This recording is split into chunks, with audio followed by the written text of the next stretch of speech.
อ้มาอีกแล้วงานรีวิวสินค้า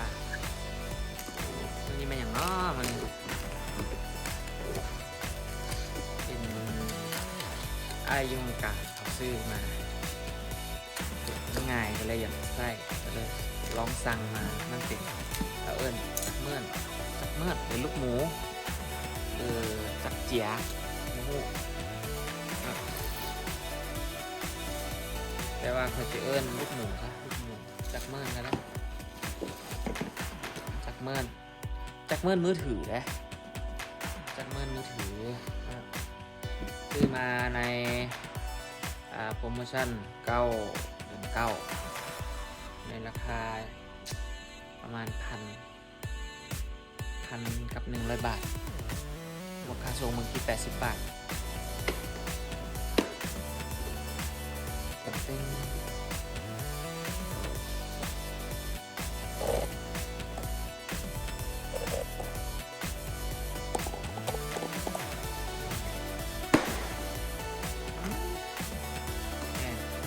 มีแบต2 ก้อนเนาะแบตเตอรี่ 15,000 มิลลิแอมเสือได้ก็ 15,000 มิลลิแอมลายไปนี่มา 15,000 มิลลิแอม2 ก้อนสิว่าได้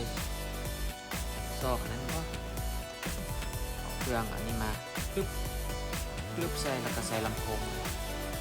ดีไปแล้วหน้ามีแค่2 ก้อนคู่มือ1นี่ภาษาอย่างไรภาษาอังกฤษโอเคได้พออ่านออกอยู่เลขไข่ให้อันหนึ่ง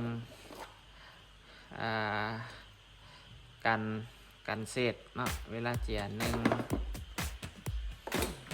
ใส่แบตนี่อันหนึ่ง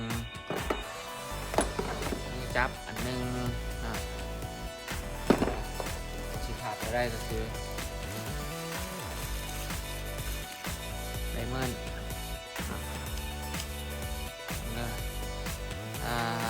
98 วัตต์เนาะ0-8,000 รอบต่อนาทีเนาะใส่จานได้10 มิลนี่ห่อ e-top ใส่มาเพราะไม่อย่างซื้อมาตัวจักเมินตัวเก่าอันนั้นละมันแตกอันนี้มันแหกแตกหักมันละเดี๋ยวลองซื้อมาเอาตัวแบตเตอรี่มาเลยซะลองเบิ่งเด้อ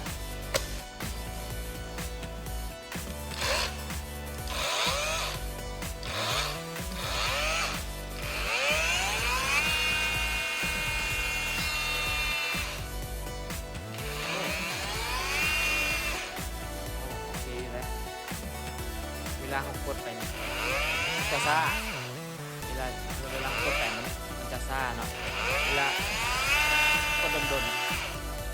นแล้วมันจะสปีดในความไวสูงสุดน่าจะประมาณ1,000 รอบโอเคถือว่าใช้ได้ลองแบตให้เนี่ยมันมี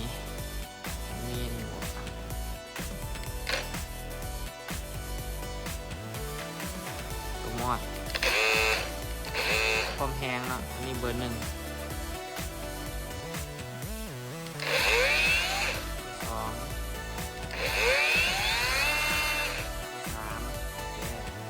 ปรับระดับให้พร้อมลองแบตอีกก้อนหนึ่ง